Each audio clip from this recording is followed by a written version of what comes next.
Imagine walking into a rundown pet shop and watching some random teenager summon a 20-foot tall, armored dragon of absolute doom that possesses a 10th level dominance potential, making it a literal walking natural disaster. Even our main character, Lu Yu, is looking at this beast like, bro, the system said this was a baby dragon, but this guy is playing on Doom Eternal mode, while the strongest tamers in the entire country are struggling with basic, mid-tier pets. He casually initiates a dark blood contract with the beast, ready to completely break the power scale of this world. But to understand how a broke, talentless orphan managed to summon a literal world boss as his starter pet, we have to go back to the beginning. We start with this pink-haired girl, Shen Nian, absolutely losing her mind over a price tag. She's screaming that a basic water slime shouldn't cost more than $3,000, accusing our guy of being a tier 1 scammer. But Lu Yu just stands there with the smug, punchable grin of a man who knows he holds a legendary cheat code. He tells her his little blue jelly drop is a premium, high-spec specimen and guarantees absolute satisfaction. Shen is not buying the pitch, pointing out that this thing is only at the lowest awakening level. Lu Yu just shakes his head, acting like a retail worker dealing with a Karen, and drops a massive truth bomb with a face straight out of an anime villain manual. This isn't a normal slime.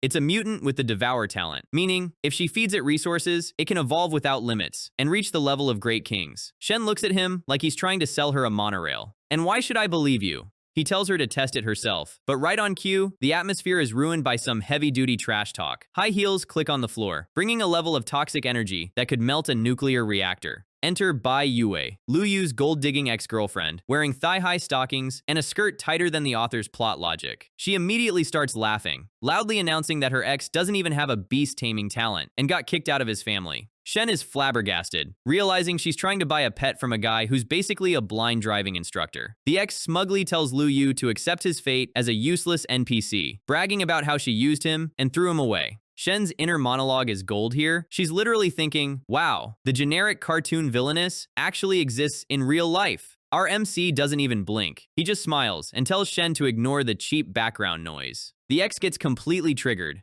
but Shen decides she's going to test the slime right now to see who's actually capping. She pulls out a silver quality growth pill and drops it in front of the little blue guy. The slime slurps it up like a kid destroying a boba tea at 3 in the morning. And suddenly, blue mana arrows start firing out of its body like an RGB keyboard on steroids. Its potential instantly shoots up from level 5 to level 9, and it casually unlocks a high-tier water skill on the spot. The ex-girlfriend's face goes completely pale. Her brain is actively trying to Curl-Alt-Delete itself. Shen is thrilled she didn't listen to the blonde's nonsense, and Lu Yu immediately hits her with the billing department. Card or cash, king, and boom, the system interface explodes. First sale complete, beast space unlocked, and he gets an SSS rank talent called Dark Hell. Finally, after years of being treated like absolute garbage, his taming path is back online. But how did he lose his talent in the first place? We flash back 12 years ago to a dark, stormy night. A 6-year-old Lu Yu is crying on the floor as a wealthy woman stands over him like a final boss. This is Chuyaki, his evil aunt, who took custody of him after his parents mysteriously passed away. She looks him dead in the eyes and casually drops the news that she murdered his parents for his S-rank dragon talent. She uses dark magic to rip the glowing talent right out of his head to graft it onto her own son. The kid screams in agony as his entire future is violently sucked out of him. He is left bleeding on the floor, completely hollowed out and discarded like a piece of trash. She tells him to spend the rest of his life living as useless scum. A legendary hater, honestly. But cut back to the present. On his 18th birthday, the legendary pet system awakened, giving him a shop and a path to absolute godhood. And since he already owns a physical store, completing these system missions is going to be incredibly easy. His eyes burn with pure shadow energy as he vows to return every single ounce of humiliation back to the Lu family, tit for tat. Back in reality, the toxic ex is still standing there, trying to convince Shen that the slime was a parlor trick. She threatens to call the cops on Lu Yu, which is wild because he's literally just standing behind a counter. Our guy doesn't even raise his voice. He just flashes a merchant smile and tells her to get the hell out of his store. But wait, the system alerts him that he has one more pet left to sell this week to get a guaranteed SSS rank reward. The pet in question? A mutated skeleton. He summons it, and it's this tiny, goofy skeleton, wearing red boots, looking like a discount papyrus. The ex starts laughing hysterically, calling it a piece of worn-out junk and an absolute scam. Lu Yu holds up the jar like a proud dad presenting his kid's terrible drawing. This is a mutated imperial skeleton, she scoffs, pointing her finger and laughing, because it's a level 1 undead with 0 presence. But our guy's smile stays sharp. He knows the system details. As long as this little skeleton keeps racking up kills, its potential has literally no limit. It can evolve into the Emperor of the Undead. The X calls Cap, claiming she's never heard of a battle pet that can grow without limits. Shen steps in, calling her a sick clown goose who demands to buy and then screams scam when the manager actually delivers. Yue pulls out her phone with a smug grin. She's going to call a professional appraiser to ruin his shop's reputation forever. She calls manager Yang from the massive, brilliant battle pet shop across town. Come over to the school gate and expose this fraud, babe. Minutes later, a literal corporate delivery truck pulls up outside. Talk about dramatic entrances. Shen is still happily cuddling her new slime when the door opens. I mean, look at that face. The system stats show it's got 9th awakening level potential and the devour talent. It's a certified W. In walks manager Yang Cheng, carrying a glass box with a fire lizard, looking like a tired college professor. The X immediately starts bragging about how the fire lizard is a real, high-end pet, completely ignoring the skeleton in the jar. Meanwhile, the little skeleton is just tapping the glass like, "Let me out, bro. I want to chew on some drywall." Yang Cheng sighs, adjusts his glasses, and activates his A-rank appraising skill, Data Eye. Holographic blue matrices spin around his eye, scanning the skeleton, and his brain instantly short-circuits. He spins around, completely ignoring the blonde, and begs Lu Yu to sell him the skeleton at any price. Yue is completely flabbergasted, asking why a top-tier tamer wants to spend millions on a pile of calcium. Yang Cheng looks at her like she's a complete idiot and asks if she's questioning his data eye. Confirming this is indeed a mutated imperial skeleton, Shen immediately starts roasting her. "See? I told you our handsome manager doesn't scam!" Yang Cheng isn't even listening. He turns his data eye on the pink-haired girl's slime and gets another heart attack. The slime's hidden evolution path reveals a gorgeous, high-tier water spirit that will soon crush any tamer of its level. Yang Cheng bows down, practically begging to buy the skeleton. Lu Yu casually says the price is 3 million. Yang's eyes bulge out of his skull. "Only 3 million? That's not a price. That's a federal crime of charity." He slams his premium credit card onto the counter, crying tears of joy and thanking Lu Yu for the massive favor. Yue is having a complete meltdown. She points her finger at Lu Yu, screaming, "How dare you play with me and sell it to him instead?" She gets right in his face, her gold digger instincts turning into pure, unadulterated rage. But Lu Yu just looks at her with a deadpan stare. "Sorry,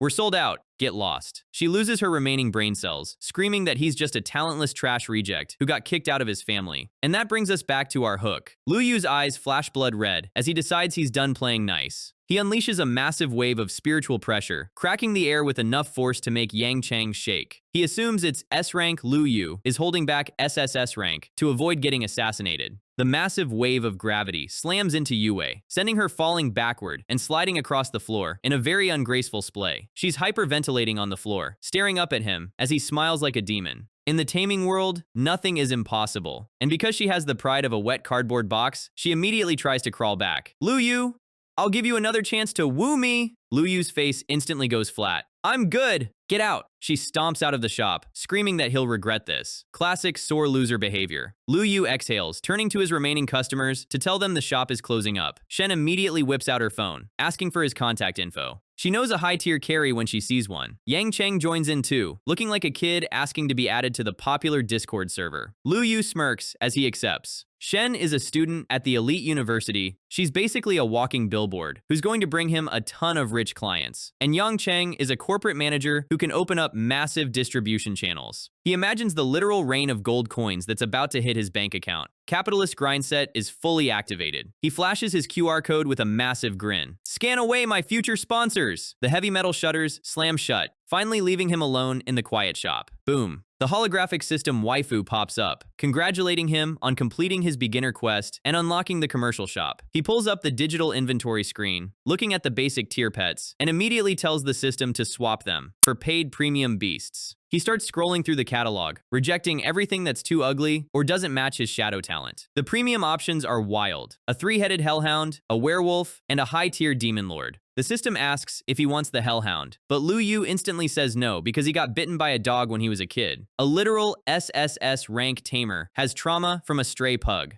Beautiful. Instead, he clicks on the dragon tab and exchanges his hard-earned points for the legendary demonic dragon of destruction. The floor erupts in a blinding flash of red light and steel armor. A massive, terrifying dragon clad in silver and fire towers over him. System, you called this a sub?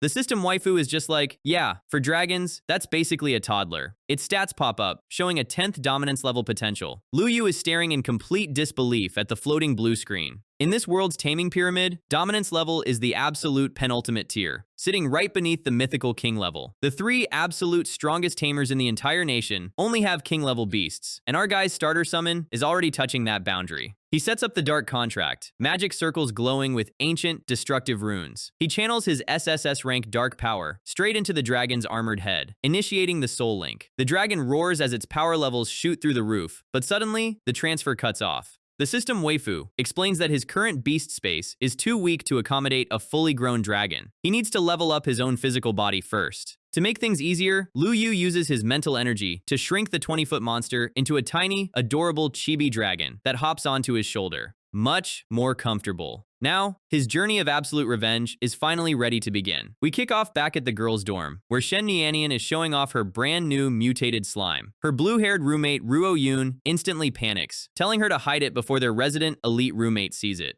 Too late. Chu Ying, who looks like she walks around with boss music playing, steps down the stairs. She immediately complains about Nianian bringing useless, decorative trash pets into their space. Ruo Yun tries to play peacekeeper, but in these stories, roommates never just get along. Nianian stands her ground, completely refusing to let anyone disrespect her new blue squishy friend. Chu Ying sneers, and the system confirms she is a level 10 beast tamer with a steel wolf battle pet. Their third roommate jumps in to pile on, wondering why an A-rank talent like Nianian would fall for such a scam. Nianian explains that this slime can literally eat resources to bypass evolutionary limits, which Chu Ying immediately calls cap on. That is when Nianian drops the bomb. She has already contracted it, and it is already at awakening level 5. They still do not buy it, warning her that she is wasting her family's fortune on a useless meme pet. So, Nianian decides it is time to let the results do the talking. She points out that Chu Ying spent over $2 million just to get her steel wolf to its current state. Chu Ying flexes her steel wolf, which is currently sitting at awakening level 9 and looking very expensive. Nianian casually pulls out $1.2 million worth of high-grade evolutionary crystals, and the slime just starts inhaling them like a child left unsupervised in a candy store. Chu Ying mocks her for trying to brute force a slime, but then the room starts to shake as a mana vortex forms. Level 10.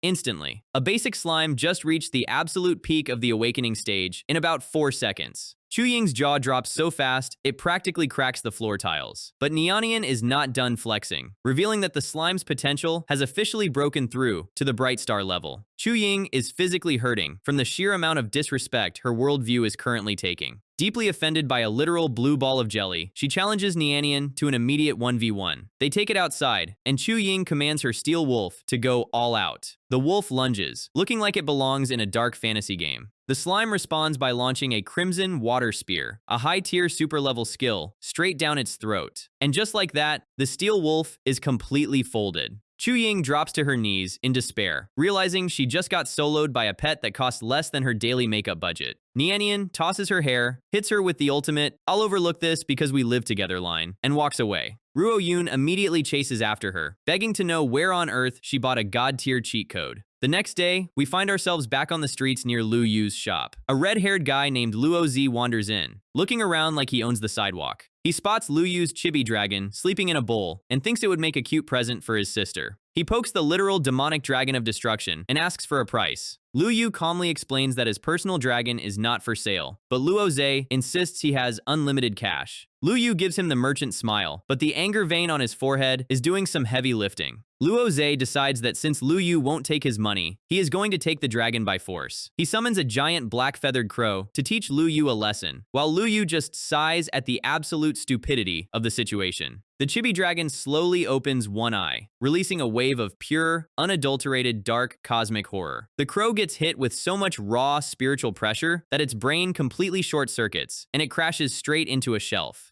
The mental backlash hits Luo Z so hard, he literally starts coughing up blood on the floor. He is completely paralyzed with fear, realizing his combat pet got one-shot by a literal glance. He stares at the tiny sleeping lizard, wondering how a shop in this neighborhood has a beast that makes the legendary Lu family look weak. Realizing he is one wrong move away from becoming permanent shop decoration, he decides it is time to leave. He flees, leaving Lu Yu to scroll on his phone, thoroughly unimpressed by how fast the local thugs give up. Cut to the local hospital shortly after. Luo Z is looking at a $5 million medical bill, absolutely furious that a single look cost him his entire savings. He bumps into a stylish guy, who introduces himself as Lu Tianyan, the young master of the prestigious Lu family. Luo Zhe immediately shrinks, realizing his terrifying older brother is standing right in front of him. Tianyan explains he is only here because he heard some idiot was dragging their family name through the mud. Luo Zhe panics, warning him that the store owner they are dealing with is someone they cannot afford to mess with. Tianyan's expression goes cold, wondering who could possibly intimidate the strongest beast-taming family in the city. Luo Zhe whispers the magic words. The guy has a contracted demonic dragon. And for the first time, the young master's calm, aristocratic face completely breaks. Tianyan instantly goes into deep calculation mode, knowing a demonic dragon tamer has not been seen in generations. He orders Luo Zhe to take him to the shop immediately to see this absolute unit. Luo Zhe warns him that even the legendary young master might get completely wrecked. Tianyan responds with a swift, beautiful palm strike to his brother's skull, yelling that they are going there to apologize, not fight. Luo Zhe rubs his head, relieved that his brother has a functioning brain, unlike the usual arrogant young masters. As they walk, Tianyan notes that the Lu family monitors every dragon in the city, meaning this tamer must be an outsider. But to command a demonic variant, this mysterious shop owner must be an absolute monster. They arrive outside the unassuming shop, looking like they are about to enter a dungeon boss room. They step inside, and Lu Yu immediately mocks them, asking if Luo Zhe brought his big brother to help him catch another beatdown. Instead of fighting, Tianyan grabs his brother by the collar and violently drags him forward. He forces Luo Zhe's head to the floor, bowing deeply as he begs the senior to accept their formal apology. He presents a sleek red gift box, asking Lu Yu to be magnanimous and forgive his stupid younger brother. The box opens, revealing a glowing, multifaceted blue crystal that looks incredibly expensive. The system identifies it as a platinum-grade space-type upgrade material called the Sky Controlling Crystal. Lu Yu's eyes turn into literal shiny sparkles, instantly breaking his mysterious master persona because he loves free loot. He realizes this is exactly what he needs to expand his cramped beast taming space and level up. He instantly shifts back to his calm, smiling merchant face, calling it a minor misunderstanding between kids. Tianyan, trying to build rapport, comments on Lu Yu's powerful aura, assuming he just unlocked a new taming slot. Lu Yu plays along, telling him he just unlocked his third slot and has the perfect beast for him. He points to a golden cage in the corner, offering him a crimson flame chicken for the bargain price of $3 million.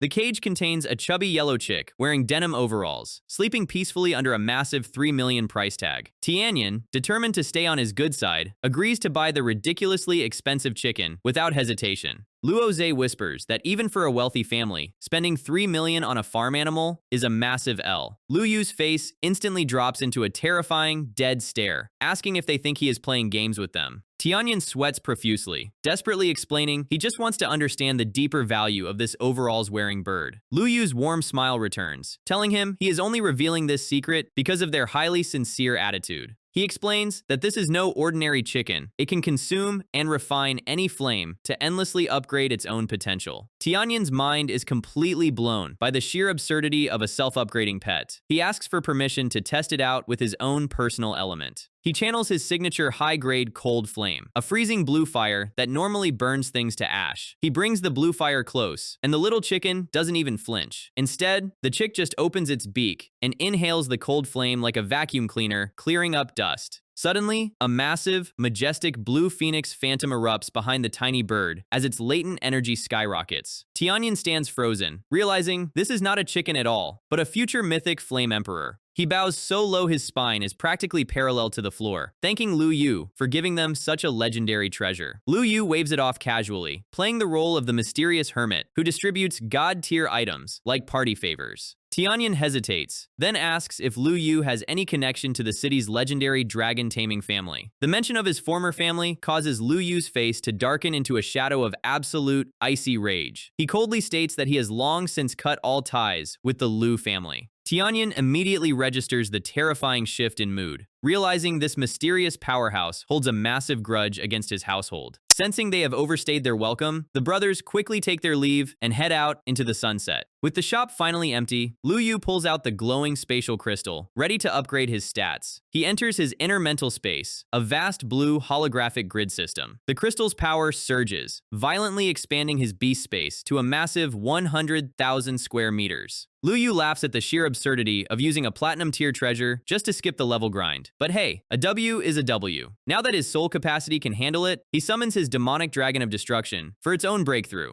The dragon roars as the system waifu reveals it has reached super level, unlocking a passive skill to steal power from other dragons. The silver dragon stands tall, ready for violence. As Lu Yu promises it, they will be eating real dragon meat very soon. Another day, another stack of cash to make. We're back outside Lu Yu's humble storefront, where our guy is chilling on the phone while his tiny, localized engine of destruction purrs on his lap. Shen Nian is on the other line giggling, letting him know that Yang Cheng actually closed his entire commercial business just to focus on his new pet. And when I say focus, I mean the man is currently running a Dark Souls level grind inside a local poultry factory. Yes, that is a professional, high-ranking beast tamer sitting on a crate while his tiny skeleton slaughters chickens to level up. The Slaughterhouse staff are literally calling him the living Yama of the chicken coop. But Yang Cheng has higher ambitions. He slams a cleaver down with sparkle effects, declaring that chickens are old news, and it is officially time to start executing pigs. He holds up his gold slaughter license like it's a championship belt, completely unbothered by how bizarre this looks. And look at this lineup.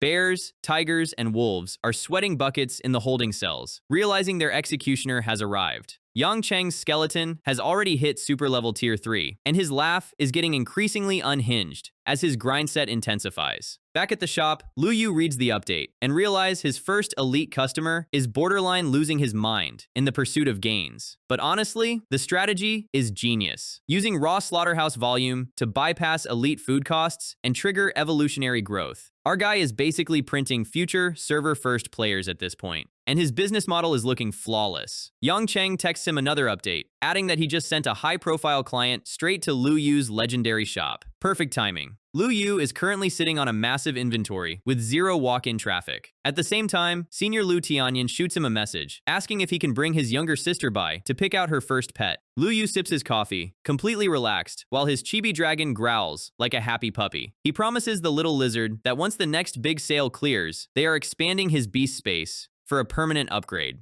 Right on cue, a fancy red-haired man in a three-piece suit saunters into the shop like he's about to buy the building. This is Jiang Shirong, a manager from a prominent local family, and he is already looking around like he smelled something bad. He mentions that Yang Cheng recommended this place, claiming it has the absolute best selection in the city. Lu Yu says his shop only deals in high-end, premium beasts, which immediately triggers the manager's elitist attitude. The manager mocks the size of the store, completely unaware that he is currently talking to a man who commands a literal god. He demands to see these so-called high-end pets so he can finally have his eyes opened. Lu Yu sighs, summons his system light, and decides to show him exactly what a low-level budget beast looks like. He pulls out a tiny green goblin sitting inside a birdcage. Our guy presents it with a straight face, asking him what he thinks of this absolute masterpiece. Jiang Shirong goes ballistic, slamming his hand down and accusing Lu Yu of treating him like a complete clown. He unloads a massive speech about how Lu Yu just threw away the chance of a lifetime to work with the prestigious Jiang family. He turns his back, smugly predicting that this trash-tier store will be completely closed down within 3 days. Lu Yu just blinks, completely unimpressed by the generic villain monologue. But before the manager can take another step, a pair of high-heeled boots click against the floor, accompanied by a girl with bright red pigtails. And behind her is Lu Tianyan, looking incredibly unimpressed by the loudmouth manager standing in their way. The manager's face instantly drains of color as he recognizes the actual young masters of the Lu family. He starts sweating bullets, desperately wondering if this rundown shop is secretly backed by the city's strongest dragon clan. He realizes his entire family business completely relies on the Lu family's goodwill, meaning he is in catastrophic trouble. The pigtail girl walks right past him, treating his existence with the same respect you'd give a puddle on the sidewalk. Tianyan ignores him too, stepping forward and bowing deeply to Lu Yu like a loyal student addressing his master. The sister, Lu Jingqing, blushes instantly, noting that the legendary shop manager is surprisingly young and incredibly handsome. The manager is completely flabbergasted, unable to comprehend why the high and mighty Lu Tianyan is bowing to a teenager. Tianyan snaps back at him, telling him to shut his mouth before he loses the privilege of speaking permanently. Jiang Shirong drops straight to his knees, his entire life flashing before his eyes, as his smug superiority dissolves into pure terror. Tianyan introduces his sister, and Jingqing waves cutely, telling our guy to just call her Jingqing. Lu Yu keeps it cool, giving her a polite smile, but his internal monologue is currently screaming. He knows the system won't let him return the goblin, and if he doesn't hit his sales target this week, his dragon's upgrade path is completely bricked. Tianyan, who is basically a professional mind reader at this point, notices the manager's slight irritation. He assumes the master is annoyed about the failed sale, and immediately offers to buy the goblin himself. His sister is stunned, pointing out that he hasn't even looked at the stats before throwing his credit card at the counter. Tianyan simply states that he has absolute faith in the senior's inventory. Lu Yu's eyes light up with dollar signs as he coughs, immediately pivoting back into his legendary salesman routine. Get ready for the most glorious panel in the entire series. The goblin strikes a pose surrounded by rose petals, like a cover model. Lu Yu explains that this specific variant has a highly unique evolutionary trait focused on creating elite offspring. Basically, the stronger the parent goblin gets, the higher the quality of its descendants, allowing you to breed an entire army of high-tier fighters. Jiang Shirong is shaking in the corner, realizing he just called a potential nation-building cheat code low-tier trash. Tianyan's eyes go wide as he practically begs Lu Yu to let the Lu family purchase this incredible specimen. He points out that dragon-taming families are only strong because they have monopoly access to giant dragons. But this goblin's rapid generational scaling could easily rival a dragon clan's entire military might over time. Lu Yu looks at him deadpan, noting that money is money, and he really doesn't care who swiped their card for it. He agrees to the sale, but warns them that a beast tamer must sign a contract with the goblin immediately to lock in its growth path. Jingqing has a brief, horrifying mental image of herself running around with a romantic goblin holding a rose, and her soul nearly leaves her body. Tianyan reassures her, stating he already has the perfect candidate in mind for this specific contract. He explains the candidate is Lu En, the illegitimate son of their previous family head, whose mother was secretly eliminated by the main wife. He brought the kid back to the family himself, meaning his loyalty is absolute, and he will never betray them. Meanwhile, the manager is still on his knees, realizing he is currently eavesdropping on high-level, highly illegal family secrets. He starts hyperventilating, knowing that people who hear these kinds of secrets usually don't survive to tell the tale. Tianyan slowly turns his head, hitting him with a glare so cold it could freeze a volcano. Suddenly, the manager's vision goes completely black as Tianyan's spiritual energy forcibly shuts down his physical senses. The man is screaming in terror, completely blind and deaf, begging for his life while Tianyan casually asks Lu Yu if they should just delete him. Tianyan steps forward, letting his dark purple aura flare as a gentle warning to the local merchant. He tells him to keep a tight leash on his tongue, unless he wants his sudden sensory deprivation to become permanent. The manager frantically covers his mouth, nodding like his neck is about to snap, promising to live the rest of his life as a mute. Lu Yu sweat drops, internally noting that the guy's survival instincts are actually top tier. With the garbage handled, Jingqing pouts, complaining that her brother got a cool goblin while she is still empty-handed. Tianyan reassures her that the senior definitely has something way better suited for her specific element. She immediately gets super close to Lu Yu, hitting him with the ultimate cute sister eyes. She displays her A-grade Ice Soul talent, demanding an Ice-type beast that is just as broken as her brother's Flame Chicken. Lu Yu gives her a confident smile, letting her know that high-end elemental beasts are his absolute specialty. He summons his system light and presents a gorgeous, fluffy little blue and white ice fox.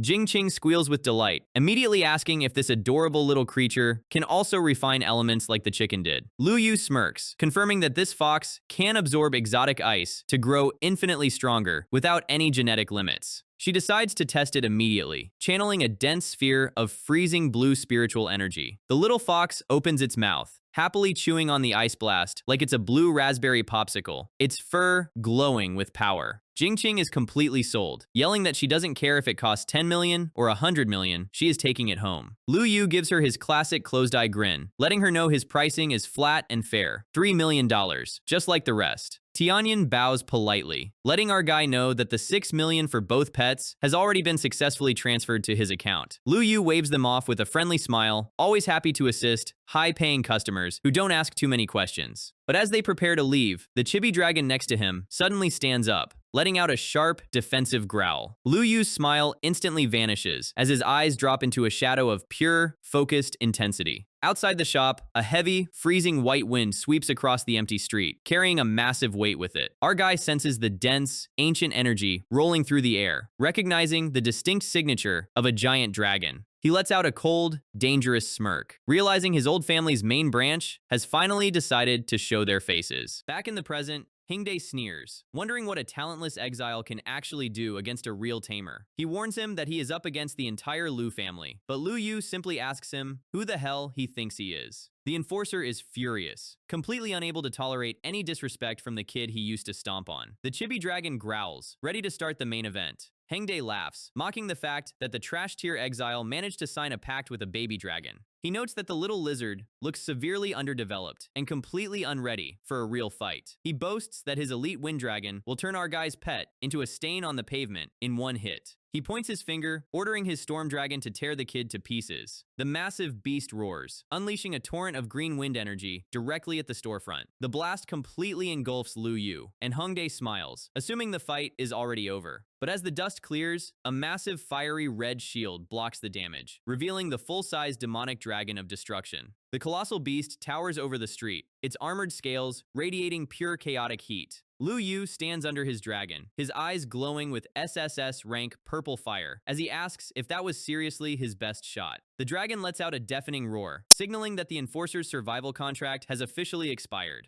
The physical pressure of the roar shakes the entire neighborhood. Hingdae's jaw drops to the floor, his brain completely unable to process the absolute monster standing in front of him. His wind dragon shrinks back in terror, despite being at the peak of the Bright Star level. Our guy casually walks forward, noting that a basic wind dragon isn't even worthy of being a midday snack for his pet. He raises his hand, channeling a massive vortex of dark crimson energy. He opens his dragon domain, trapping both Hunged and his beast inside an isolated pocket dimension of pure shadow. The enforcer is losing his mind, recognizing a spatial technique that shouldn't exist on this tier. He realizes this level of domain control is exclusive to the most ancient demonic dragon lineages. Lu Yu hits him with a terrifying, fanged grin, confirming his dragon is indeed the apex predator of their entire family line. He reveals the dragon's true nature, the demonic dragon of destruction, a species that literally feeds on giant dragons for breakfast. The massive beast unleashes a concentrated beam of dark thermal energy straight at the wind dragon. The impact lights up the entire pocket dimension.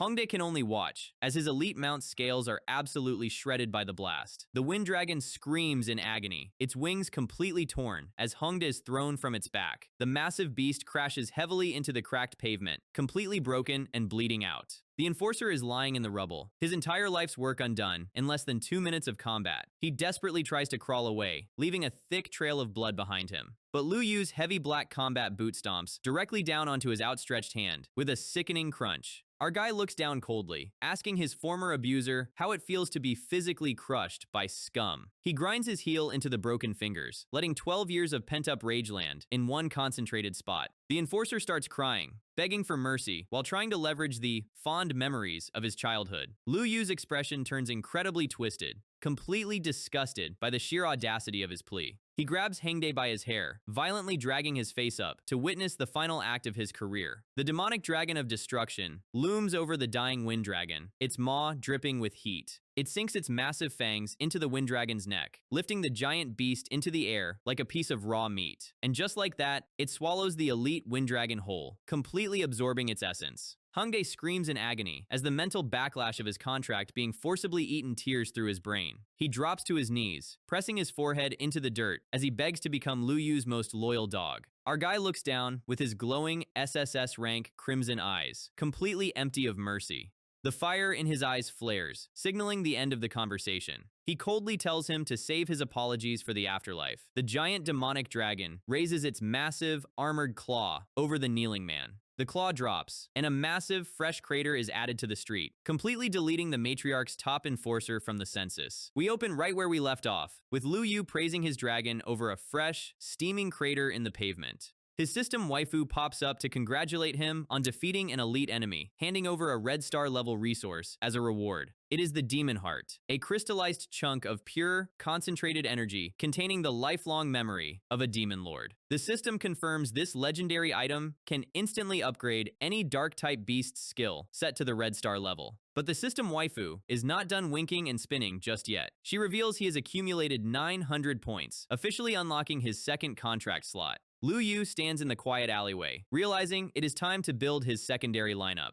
Since his second SSS rank talent is the God-slaying Skyfire, his next choice is incredibly obvious. He decides to summon his second pet, a massive grin plastering his face. He presses the holographic claim button, initiating a high-tier system transfer. A massive vortex of dark purple fire erupts directly on the asphalt outside his shop, and out steps the Purple Flame Emperor bird, an SSS rank hybrid crane with a Holy Spirit potential level. The stats screen pops up, confirming it has Flame Soul, making it immortal as long as a single spark of its purple fire exists. Lu Yu is absolutely stunned by the overbearing, majestic aura of the creature. He notes that even the legendary Guardian Divine Dragon of the G Estate is only at the same Holy Spirit potential level as this newborn bird. And on this entire planet, there are only 6 recorded nation-guarding beasts sitting at this mythical tier. He gently pats the magnificent bird's beak, promising that they are going to surpass every single one of those guardians. He throws down his contract circle, formally locking the bird to his soul. The majestic crane lets out a soft chirp, accepting its new master. Before the neighbors start calling the fire department, Lu Yu pulls out a magical system ornament. He triggers the chibi function, and the massive holy bird turns into a chubby, round purple owl sitting on his shoulder. Lu Yu smiles, noting that with both of his pets secured, the Lu family's countdown has officially begun. But as he celebrates, he notices his giant demonic dragon is staring at him from the shadows, looking highly offended. Our guy sweat drops, telling his firstborn dragon not to get jealous over a literal bird. He promises the dragon that once they clear this week's sales, his upgrade is the absolute top priority. The little owl-sized bird hops off his shoulder and starts fluttering around the shop. She lands right next to the massive, armored snout of the demonic dragon of destruction. She tilts her head, chirping happily at the giant predator as if it's a big, friendly dog. And just like that, a literal arrow of love pierces the dragon's heart. The giant engine of chaotic destruction is suddenly blushing red, trembling with adorable, cartoonish affection. Lu Yu sighs, realizing even ancient, god-slaying dragons are completely defenseless against cute anime aesthetics. He decides to cut the romance short, pulling out the glowing, crystalline demon heart he won earlier. The dragon's eyes instantly lock onto the crystal, salivating at the dense concentration of dark energy. Before Lu Yu can even give the command, the dragon gulps the entire heart down in one massive bite. But the instant it hits its stomach, dark purple veins start popping across its metallic face. Lu Yu panics, realizing his greedy pet just swallowed a raw, unrefined demon lord's core without pacing itself. The dragon groans in pain as the chaotic, overbearing energy threatens to tear its internal organs apart. Lu Yu triggers his spiritual power refining, his hands glowing with intense blue waves of tamer energy. He slams his hand against the dragon's snout, forcibly stabilizing the wild evolution sequence. He pants, letting his pet know the danger has passed, and it can finally absorb the refined power safely. The dragon lets out a victorious roar as a massive wave of crimson energy wraps around its body. System waifu pops up, cheering that the breakthrough was a complete success. And the new stats are absolutely ridiculous. Soul-annihilating eyes, and a body that is completely immune to physical attacks. With the evolution finalized, the system confirms his primary dragon's combat skills have officially ascended to the next star tier. Its eyes can now inflict mental corruption with a single glance, which is a massive upgrade from just looking scary. The spiritual pressure of the breakthrough clears out the remaining smoke in the street outside. The chibi dragon immediately starts flying around, flexing on the tiny purple bird like an annoying big brother. It lands next to Lu Yu, rubbing its head against his pants to collect its praise. It looks up with giant, sparkling eyes, asking if our guy has any more of those delicious demon hearts lying around. Lu Yu sweat drops, letting him know that a demon lord's heart isn't a bag of potato chips he can just buy in bulk. He turns his attention to the glass doors, looking out at the aftermath of last night's battle. The pavement is covered in giant bloodstains and cracked stone where the enforcer was deleted. Our guy pulls out his phone, calling up the young master he humbled earlier to act as his personal cleaning service. He tells Tianyan that he had a small disagreement outside, and the driveway is a tiny bit messy. Tianyan arrives shortly after with his personal security detail, looking at the massive crater of dragon blood. The young master's face goes completely pale as he realizes a literal wind dragon was cleanly slaughtered on this sidewalk. He notes that only the Liu family has dragons of this caliber, realizing the senior's grudge against his clan is a blood feud.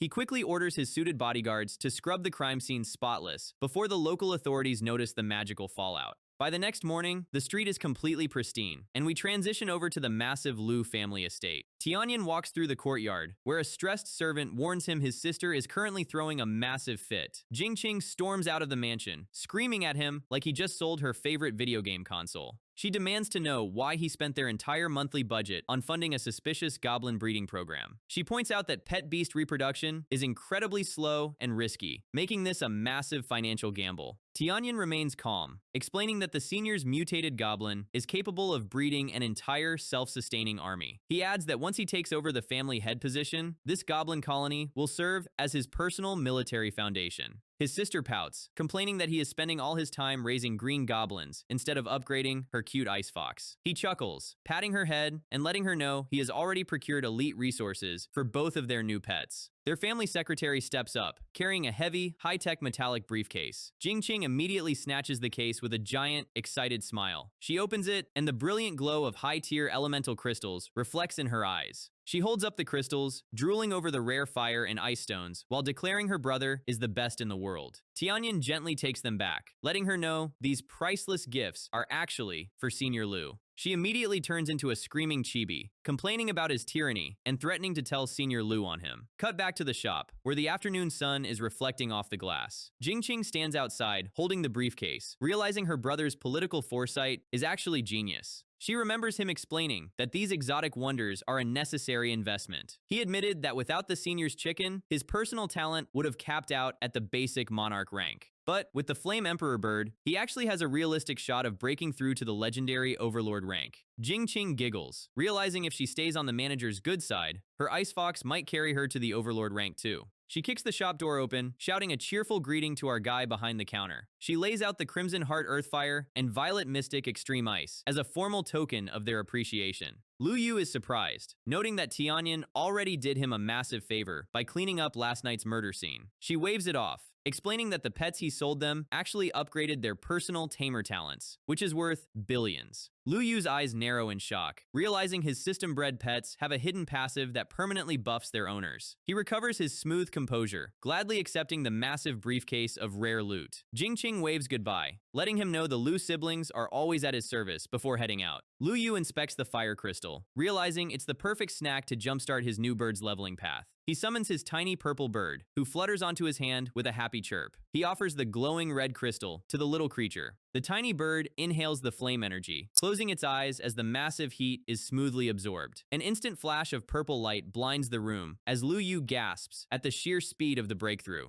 The bird explodes back into its giant, magnificent purple crane form, letting out a roar of pure, unfiltered power. So, Liu Yu's bird just got a massive upgrade. Our system waifu drops the notification that the Purple Flame Emperor bird has reached the super level, unlocking a Crimson Star tier skill called the True Form of the Flame Bird. The little chubby owl erupts into a massive, burning purple crane, confirming what we already knew. Pets bought with system points make normal legendary beasts look like budget street finds. Meanwhile, across town at the Magic City Beast Taming University, things are exceptionally peaceful in the hallways. Until you step inside the lecture hall, where the professor is delivering the standard anime speech about how might makes right. Meet Lu Luochan, a stage 6 Dark Moon level beast tamer, who clearly does not tolerate slackers. She wants a volunteer to stand up and assist with today's lesson. Naturally, every single simp in a 3-mile radius immediately loses their collective minds to get noticed. But the professor casually drops the catch. It is a live-action beast taming battle. She bypasses the screaming crowd and points directly at the quiet kids in the back row. And the target is Du Royan, who looks like she is currently recalculating her life choices. The guy sitting next to her is Yan Xiaopeng, looking like he practiced this exact cross-armed smirk in the mirror this morning. The peanut gallery immediately starts whispering about how Du Ruoyan is a support-type tamer and is destined to get absolutely steamrolled, while they talk up Xiaopeng like he is a god-tier DPS monster, because he contracted a frenzied blade werewolf. Ruyun is fully aware she has zero offensive capabilities and is looking completely stressed. But sitting right next to her is our girl Nian, who is currently eating up the drama. Nian offers to swap places and take the fight, but only if Ruyun strokes her ego first. Ruoyun does not hesitate, immediately hugging her and calling her the strongest in the dorm. Flattery fully accepted, Nianian steps up with absolute confidence. The simps in the audience immediately redirect their love, because their loyalty is incredibly cheap.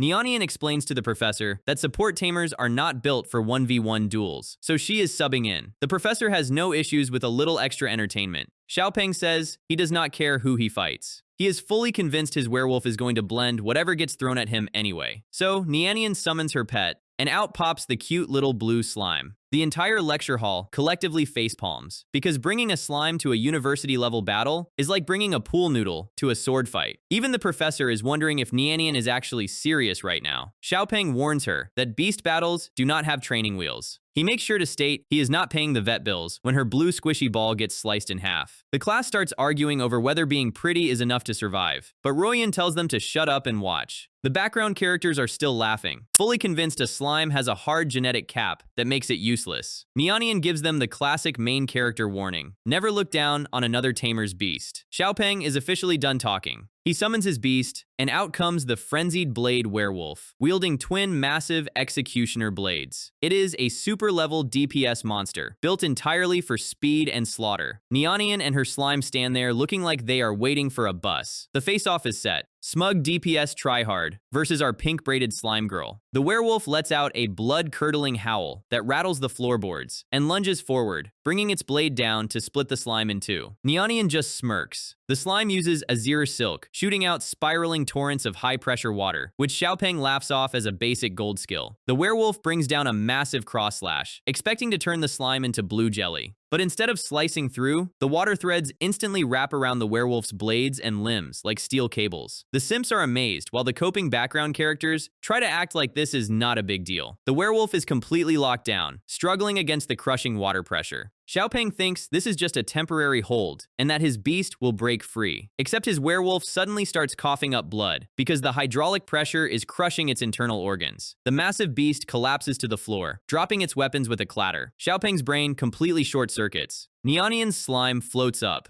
looking incredibly smug with its little crossed eyes. Xiaopeng is currently having a massive crisis, realizing he just got folded by a puddle of blue jelly. The shame is so heavy, he physically drops to his knees in a purple cloud of despair.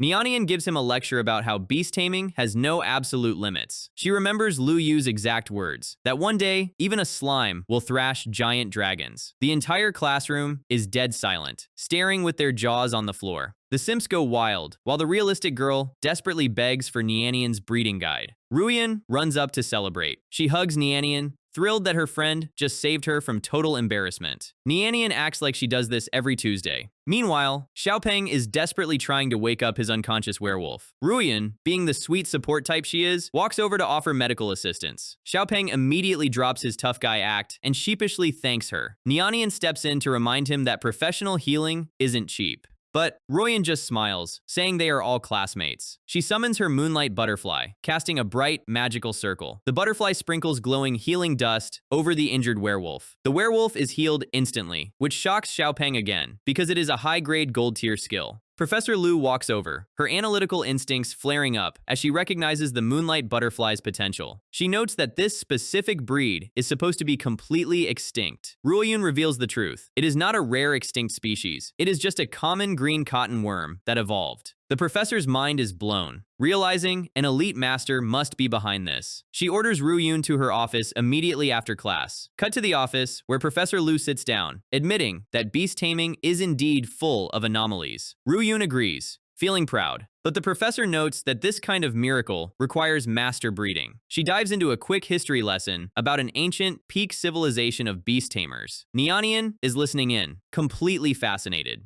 The professor explains that back then, elite master breeders could theoretically evolve a common worm into a colossal dragon. Ruoyun is stunned by the sheer scale of ancient taming science. Nianian jokingly tells her they should hang out in history class more often. But she notes that the art of breeding was lost because the talent requirements were impossibly high. Ruoyun suddenly connects the dots, wondering if the quiet shopkeeper who sold them these pets is actually one of those legendary breeders. Professor Lu's ears perk up instantly at the mention of a shopkeeper. Nian proudly explains that both the overpowered slime and the evolved butterfly came from the exact same local pet shop. As Professor Lu decides, she is paying a personal visit to Lu Yu's shop to uncover his true identity. So, we open on a quiet city street. A massive luxury ride pulls up, and stepping out is someone who clearly has a very high opinion of herself. Lu Luoji looks at the sign for our guy's shop. She drops the sunglasses like she is about to solve a crime. Inside, Lu Yu is casually celebrating his bird, reaching the super level, while his chibi dragon is in the corner, visibly plotting a coup. The door opens, and the university's top instructor slides in like she owns the place. But before she can even introduce herself, the bird flares up with its newly evolved aura. Luoji is instantly pinned to the wall by pure gravity. Our guy is just like, my bad. My bird does not have its license yet. She is sweating, trying to process how a common-looking pet is outputting this much raw physical pressure. She introduces herself as a university instructor, trying to salvage her authority. She asks if he is Manager Lu. She mentions Nianian and Ruoyan's pets, and Lu Yu immediately plays the humble merchant card. Then she drops the big question. Is he a nurturer? Our guy has to think about this for a second. If the client wants to believe he is a legendary, extinct master, he is not going to argue, especially since the system literally has a nurturing tab. Business is business. Luoji is completely lost in his vague answers. She assumes he is just being secretive because elite powerhouses do not give away their secrets for free. She reveals she is looking for her 4th pet contract. And just like that, the merchant switch in Lu Yu's brain flips. He asks what she is looking for. She has an A-rank talent called Dragon Wing. Naturally, she wants a dragon-type beast to maximize her stats. Our guy realizes she is from the Lu family, one of the 3 major dragon-taming clans. But when he mentions it, her face goes completely dark. We get a quick flashback to her childhood, where her own father was screaming at her for only having an A-rank talent. Because apparently, in these massive clans, if you do not awaken an S-rank talent, you are basically trash tier. She snaps back, telling him she is not here for a therapy session. Lu Yu is just glad he does not have to deal with family drama. He says he does not have any standard dragons lying around, but he does have a real dragon. She is offended, pointing out that the big families monopolize the dragon species. Our chibi dragon pops out to remind everyone that normal dragons are basically midday snacks compared to him. She recognizes the demonic dragon lineage and starts taking him seriously. She wants to see the dragon he is offering. He grabs a glass jar, and inside is a literal red carp. Her brain instantly breaks. She is shaking with rage, asking if he is trying to sell her dinner. He is completely deadpan. She points out that this is a goldfish you buy at a wet market for pocket change. But our guy has the ultimate selling pitch, the legend of the Dragon Gate. She remembers the ancient lore. He flatters her for actually knowing some history. But she argues that the Dragon Gate disappeared thousands of years ago. Then he drops the bomb. This carp can build the gate itself. She calls it ridiculous. He does the classic don't buy it then move, and she immediately panics. She snatches the jar. The contract activates, and the carp is surrounded by ancient magic. She feels the soul link snap into place. She realized he was telling the truth. She bends over to apologize for her attitude. But the sudden movement combined with her stress is too much for her shirt buttons, which explode under pressure. Our guy's face goes bright red. She is holding her shirt shut, completely embarrassed. She asks if he can fetch her spare clothes from her car. He leaves so fast, he leaves a dust cloud behind. He is mentally running through a court trial, because if he stayed a second longer, he would have ended up on the local news. He pops her trunk and grabs the bag, running back like his life depends on it. A few minutes later, he is casually drinking soda while she changes in the back. She steps out, fully dressed, and back to business. He asks if she has a plan for training the carp. She explains her other pets are metal, water, and wind. She wants to try something different. She pulls out a lightning element crystal. She drops it into the fish tank. The carp eats it, and suddenly, a massive, ancient, glowing gate manifests in the middle of the shop.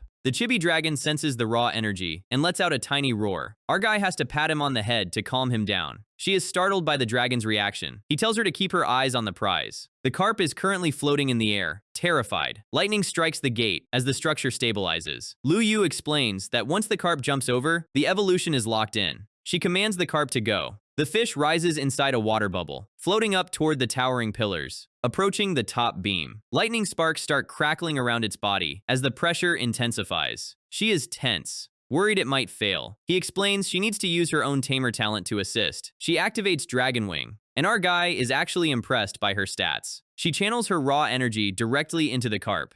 The ancient gate flares with blinding purple and golden light. The carp spins in a massive elemental vortex. She tells it to jump over. It bursts through the threshold. Golden light floods the entire room. She feels her own beast taming talent starting to warp and evolve. He explains the feedback mechanism of system pets. Her talent is leveling up with the dragon. She is completely speechless. Massive wings of fire manifest on her back as her power breaks through its genetic ceiling. And out of the light emerges a colossal, ancient serpentine beast. Behold the Thunder Red Dragon, a king-level beast born from a 20 yuan goldfish. And somewhere in the city, the elite families have no idea their monopoly on power just got shattered. So, the dragon is fully manifested. Luoji is trying to wrap her head around dragon taxonomy, and our guy is more than happy to give her a free biology lesson. He explains that Western dragons are basically giant lizards, while her new pet belongs to the Eastern Jiao dragon family. And if she manages to level it up to the dominance rank, it will transform into a legendary true dragon. But history lessons are not free. Our guy smiles with dollar signs, asking for 5 million cash or card. She snatches her card out so fast, she probably got friction burn, fully convinced she is robbing him at that price. She runs out of the shop before he can change his mind, and Lu Yu is just standing there with his card reader, completely satisfied with his profit margin. Suddenly, our chibi dragon pops up, making angry lizard noises. He wants an upgrade too. Turns out, seeing the Dragon Gate gave him some serious system inspiration. He gets a dramatic close-up, his eyes glowing like he just drank 3 energy drinks, and the system screen pops up to confirm his stats are officially breaking through. Our guy just watches, completely unfazed by his pet, becoming a walking weapon of mass destruction. Cut to later that night at Luoji's massive mansion. She is lounging on her couch, still trying to process the fact that she contracted a real dragon. Then comes a knock on her door. It is the principal of the university, who also happens to be her mentor. He smiles, pretending he is not dropping by past midnight like a random side quest. She lets him in. He asks how her first day teaching went. She immediately brags about finding 2 absolute geniuses in her class. The old man is intrigued. She mentions Nianian and Ruoyan, explaining their pets have unlimited growth potential. The principal's face completely drops. He says anyone with a pet like that is destined to become a pillar of the state. Then, she drops the actual bomb, admitting her new king-level dragon used to be a common fishbowl carp. The old man's brain completely short-circuits. He grabs her shoulders, demanding to see this mythical fish. She summons her Jiao dragon right there in the living room. And this thing is absolutely massive, taking up half the ceiling. The principal is sweating, realizing this species was supposed to have left their realm eons ago. He asks if all these broken pets came from the exact same shop. She says yes, and constructs a massive conspiracy theory about how Lu Yu is trying to reshape the balance of global power. The old man is standing there having a crisis. She asks if he thinks an SSS-Rank Tamer will appear in their lifetime. He says no, but he mentions that the last time an SSS rank existed, the entire taming civilization got wiped off the map. So he is not sure if Lu Yu is a savior or an impending apocalypse. She has an internal monologue about whether she should protect her favorite shopkeeper. She decides to keep Lu Yu's true power a secret, so the state does not try to lock him up. Instead, she suggests sending some young, trustworthy tamers to buy pets from his shop as a test. That way, they can build a relationship without looking hostile. The old man agrees to her plan. Cut to the next day outside the legendary battle pet shop. Lu Yu is looking at a new system achievement that rewards him for buying his first shop. He checks his banking app and realizes he is officially rich enough to buy the building. So he calls up his landlord, offering 17 million to buy the property outright. And we meet the landlord, a fat guy picking his nose, who immediately decides to be a problem. Lu Yu points out his offer is already way above the market rate. But the landlord's greedy brain registers that the kid is in a hurry, which means it is time to squeeze him for every cent. He tells Lu Yu to wait until they meet in person. Lu Yu hangs up, completely done with this man's existence. Meanwhile, 2 preppy kids walk into the shop wearing matching ascots. The blonde one looks around, complaining that the legendary shop looks a bit like a garage sale. The white-haired one tells him to shut up, explaining that true geniuses always live in shabby places. Lu Yu greets them, asking if they need help. The blonde one asks where the manager is. Our guy raises his hand, and they are both stunned. They assumed the owner would be some ancient sage, not a teenager wearing a streetwear jacket. They explain they are the grandsons of the university principal, but their talents are completely useless. Our guy listens, ready to sell them some premium upgrades. The blonde one has accelerated growth, and the white-haired one has rending destruction. Lu Yu immediately tells them those B-rank talents are actually perfect for swarm and explosive DPS builds. The blonde kid's eyes light up when he hears the phrase beast tide, and the white-haired kid is already dreaming of a giant muscle tiger. They admit they have never found a beast that matches their skills. So our guy slaps 2 glass jars onto the counter with a loud clatter. He tells them their new partners are right here. The blonde brother leans in, squinting, and they both look incredibly disappointed. They are looking at two jars that seem completely empty. He tells them to look closer. They peer in, and we get an extreme close-up of a tiny, cartoonish pink ant. They are completely deflated, wondering if he is trolling them with backyard insects. But Lu Yu explains these ants have a special growth talent called engrave, which means they can evolve into literally whatever combat form they want. He manifests a glowing golden holographic tree on his hand and passes the evolutionary data directly into their brains. The blonde brother realizes his ant can turn into a brood mother that breeds sovereign rank demon god and sky ants. And the white-haired brother is losing his mind because his ant can evolve into a heaven-rending ant that physically tears the sky apart. They are suddenly bowing to him like he is a deity. Lu Yu plays the gentle master, telling them to just raise them well. But mentally, he is laughing, plotting to use them to expand his shadow syndicate across the entire planet. Suddenly, his pocket starts ringing. It is our greedy landlord, Jiang. The landlord is standing outside, yelling into his phone for Lu Yu to come out and welcome him. Our guy deadpans, telling him to just walk inside like a normal person. The landlord goes red, asking if he still wants to buy the shop. Lu Yu's eyes narrow, and his voice goes ice cold as he tells him he is not repeating himself. The landlord snaps, yelling that he investigated his background. He calls Lu Yu a college reject and a fake tamer who does not deserve respect. He stomps through the entrance and points directly at our guy, yelling about the sale. He demands 30 million, and the blonde brother immediately calls him a fat pig, pointing out the shop is worth half of that. The landlord just smirks, crossing his arms like he has all the leverage. He tells them if they cannot afford it, they can get lost. The blonde brother is ready to throw hands right there, but the white-haired brother stops him and bows to Lu Yu, asking if they can handle this garbage for him. Lu Yu gives them a cold stare, telling them to just keep it quiet. The brother turns to the door and calls for Uncle Chen. The landlord is still laughing, boasting about being a trained fighter. Right before a massive wall of pure gray-haired muscle spawns directly behind him, grabbing him by the shoulder with a face that says his career is officially over. And this is exactly why you do not try to extort a guy who has the principal's family on payroll. So, Uncle Chen has our greedy landlord by the shoulder, like a disappointed parent. Duan Jiwu gives the order to teach him a highly physical lesson in local real estate economics. The bodyguard is more than happy to oblige. The landlord starts screaming about his backings, which is hilarious because he has no idea who he is talking to. The blonde brother drops the family name with the smugness of a guy who just pulled an Exodia card. And the landlord's face goes completely pale when he realizes he just tried to extort the actual Duan family. The brothers stand there looking incredibly smug, enjoying his instant panic. Ziwu waves his hand, telling Uncle Chen to take out the trash. The landlord is dragged out by his collar, weeping and begging for his life. Ziwu tells Lu Yu to leave the shop purchased to them, and our guy is not about to say no to free manual labor. A few hours later, Lu Yu receives a text notification on his phone. It is a contract from Jiwu, showing that after a warm and friendly discussion, the landlord has agreed to transfer the shop to him for $0. Truly, the power of elite strong-arming is beautiful. The system waifu pops up to celebrate his first shop achievement, and the reward is a realm crystal core. Our guy's eyes go wide when he realizes this is the highest tier resource on the planet, capable of turning his space into a rudimentary world, which basically makes him a walking demigod. The system waifu tells him to start refining it immediately. He unleashes the core's energy, initiating a massive spatial expansion, and his entire soul space explodes into a massive cyber grid of raw energy. He is standing there like a god, feeling the space expand past human limits. And his space transforms into a lush, vibrant green paradise with grass, mountains, and floating islands. His chibi dragon steps into the grass and instantly expands into its massive adult form. The dragon lets out a roar that shakes the pocket world, breaking through to Starry Sky Rank Tier 3. And the Purple Flame Emperor bird is not about to be left out, breaking through to Starry Sky Rank Tier 2.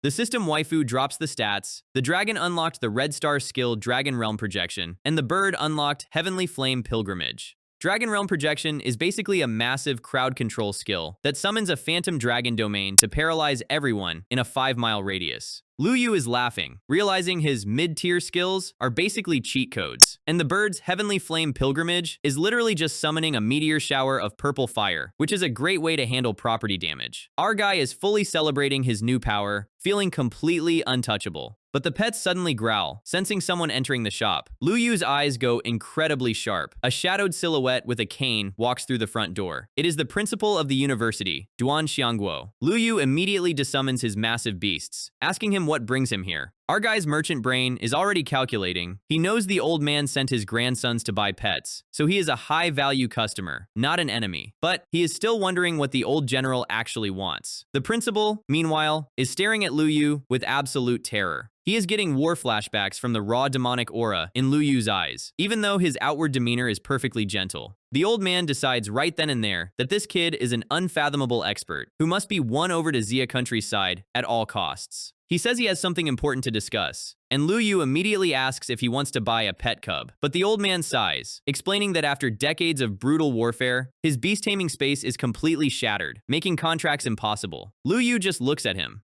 completely confused. The old man is like, "What do you mean?" It is a universally known medical fact, but the look on our guy's face makes him sweat, hoping there is a miracle. Lu Yu just smirks, telling him a shattered space is basically a minor inconvenience. He reaches into his system portal and pulls out a glowing glass box. He presents it with the confidence of a top-tier surgeon. The old man is staring at it like it is the Holy Grail, and inside is a tiny, glowing seed. Our guy explains it is a lush tree, the lowest tier plant pet, but it has awakened the special talent, Engrave, allowing it to copy any evolutionary path. He manifests a glowing green holographic chart on his palm, and showing the old man the customized evolution path, ending with the void-suppressing giant tree. He explains that once it reaches that form, it will actively extract spatial energy from the void to stabilize and heal his shattered beast space, meaning his decades-long chronic pain will be completely deleted. But the old man just looks at the seed and sighs. He says he doesn't plan on contracting any more pets. Our guy is completely stunned, and his chibi avatar is currently screaming in the background because he spent valuable system points customizing this exact build. The old man explains his trauma. Over the last few decades, he contracted 10 sovereign rank beasts, and 9 of them died on the battlefield protecting him. He feels that contracting another beast just to send it to the slaughterhouse is too cruel. He hands the seed back, saying a young, healthy tamer should have it instead. Lu Yu looks at him, and for once, he does not have a sarcastic retort. If it were anyone else wasting his time, he would have kicked them out. But he knows the old general has sacrificed everything for the country. We see a flashback of a massive dimensional portal opening over the city decades ago, with monsters attacking the helpless citizens. At the brink of total national destruction, Xia country established 5 desperate defensive lines, but they fell one by one, the first in 3 years, the second in 2, and the fourth in less than 6 months. At the critical moment, every single beast tamer was drafted into the meat grinder. And as the highest-ranking general, young Duan Xiangguo had to lead the charge. He contracted 10 magnificent sovereign beasts to hold the line, but 9 of them were ripped apart on the battlefield. We see him kneeling in the blood-splattered mud, screaming as his beast space violently shattered from the 9-fold mental backlash. And his space became so toxic and broken that no contracted beast could survive inside his soul anymore. Even his 10th and final pet, the massive white ape, had to be stationed permanently at the university because staying inside his master's soul was slowly killing it. Lu Yu looks at this old, broken general and realizes he cannot let him leave his shop in despair. He tells him gently that the pressure back then was too immense, and he had no other choice. The old man sighs, saying surviving the battlefield was a miracle, but he laments that the names of the millions who died alongside his pets have already been forgotten by the world. Lu Yu gets incredibly serious, looking him dead in the eye. The general asks what he means. Our guy delivers a massive truth bomb. The only reason he feels this regret is because he was not strong enough. He explains that if he was strong enough to make the alien races tremble in fear, Xia country would never have needed any sacrifices in the first place. The old man is completely stunned by his audacity, arguing that he already reached the absolute limit of his A-rank talent. But Lu Yu smirks, explaining that with the void-suppressing giant tree, breaking through the limits of his talent will be ridiculously easy. The tree will actively expand his space, absorbing raw power from the void itself, giving him the power to protect everyone he wants to protect. The old man's eyes completely light up, realizing he has been thinking about this all wrong. He rubs his chin, admitting his vision was too narrow, and asks for the price. Our guy smiles like a devil, stating a friendship price of 3 million. And as the transaction clears, the system waifu pops up to celebrate his 10th pet sale. And the milestone reward is his 3rd SSS rank talent, Divine Source of Life. Under this talent, any disease, pain, or even death itself is completely deleted. Our guy is officially a medical deity. The general takes the seed, agreeing to evolve it before forming the contract. He holds his hand over the glass container. He drops his crystal resource inside, whispering, "Evolve." And a massive explosion of green life energy erupts from the container, illuminating the entire room as the ancient giant tree begins to grow. Inside Lu Yu's pocket dimension, the atmosphere is currently looking like a straight-up fire hazard, with our guy and the old general waiting for the magic to happen. The seed drops directly into the cracked, barren earth, and green energy starts blasting through the stone like a weed on absolute steroids. Meet the void-suppressing giant tree, a sovereign rank plant with a casual cheat code built in. The old man can't even believe his eyes, touching the bark like he just found his lost youth at a garage sale. He drops a massive magic circle to sign the contract, the glowing green roots immediately locking onto his soul, and pure life energy starts pouring into his broken core. The entire floating island shakes as the green mana stitches his shattered beast space back together. The general's chronic back pain is officially cured, and his mind space is suddenly solid as a rock. Our guy congratulates him, completely deadpan, acting like he didn't just casually bend the laws of medicine. But before Lu Yu can walk away and count his cash, the old man stops him. Our guy looks back, probably wondering if the old man's payment check is about to bounce. And then the principal drops the question, "Hey,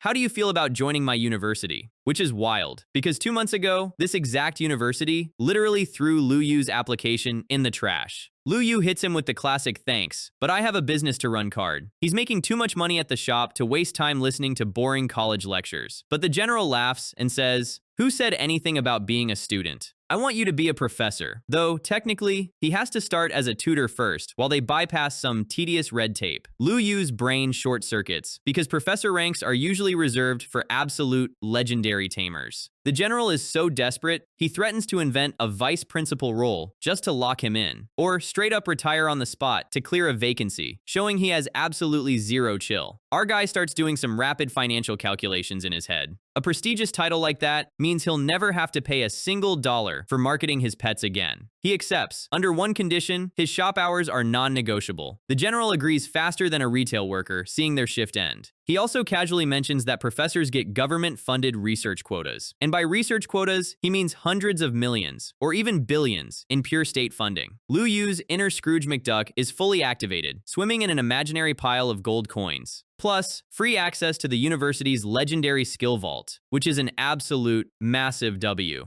From failing high school exams to joining a university faculty, Destiny is officially a meme. Meanwhile, back at the Magic City campus at night, instructor Lu OG is leaning over her balcony, wondering how the general's visit went. Suddenly, she spots something strange down in the dark gardens. A massive green flare of evolution light bursts through the trees. She walks down to find the Duan brothers in the courtyard. The blonde brother, Duan Dongwen, is currently channeling green lightning directly into his pink ant. He's fusing his own talent origin with the Ant Queen to supercharge their growth speed. His white-haired brother is panicking, because if the ant dies in battle, Dongwen's career as a tamer is permanently over. But the blonde brother just smiles, proving he has that dog in him. Lu OG watches from the shadows, secretly impressed that the quiet kid has such massive balls. She steps out, clapping for the kid's absolute resolve. Just then, Principal Duan walks up, and Lu OG tells him to take it easy since his body is supposed to be failing. And then she notices his aura, and her eyes practically pop out of her head. The old general just stands there grinning like he won the lottery. Lu OG asks if he used some mythical spatial crystal to patch up his soul, but the general laughs and says he did it by contracting a literal tree. He shows off the projection of the void-suppressing giant tree, explaining that, with this thing, he's back in the game and on track to return to his peak. And since sovereign tamers live for 500 years, he's got another 3 centuries of trolling left in him. Lu OG is genuinely thrilled to see her mentor saved from the brink of death. Then the general casually mentions he hired the shop manager as their newest tutor. Lu OG's face says it all, realizing she is going to be working with the teenage miracle worker. The brothers immediately start screaming that they're signing up for his class first, and the hype is officially real. Hashtag Chapter 20. Back in Lu Yu's pocket dimension, things are looking exceptionally peaceful. Our guy is sitting cross-legged, analyzing his 3 SSS-rank talents. He realizes just using them as passive fuel is a waste, and that he needs to fuse them directly with his beasts. Fusing the demonic dragon with the dark hell talent will turn it into the king of shadows. Fusing the purple flame bird with his god-slaying skyfire will give it apocalyptic burning power. But his third SSS talent, Divine Source of Life, doesn't have a partner yet. meaning it's time to shop. He pulls up the system interface, showing a casual balance of 1,200 points. He mentions he might summon someone even stronger than his current pets, which instantly makes the chibi dragon and bird incredibly toxic and jealous in the background. He filters for plant types to match his life talent and stabilize his world. The system waifu pulls up a list of premium 1,200 point options. First is the Elf Mother Tree, Holy Spirit rank, which can literally grow its own elven tribe.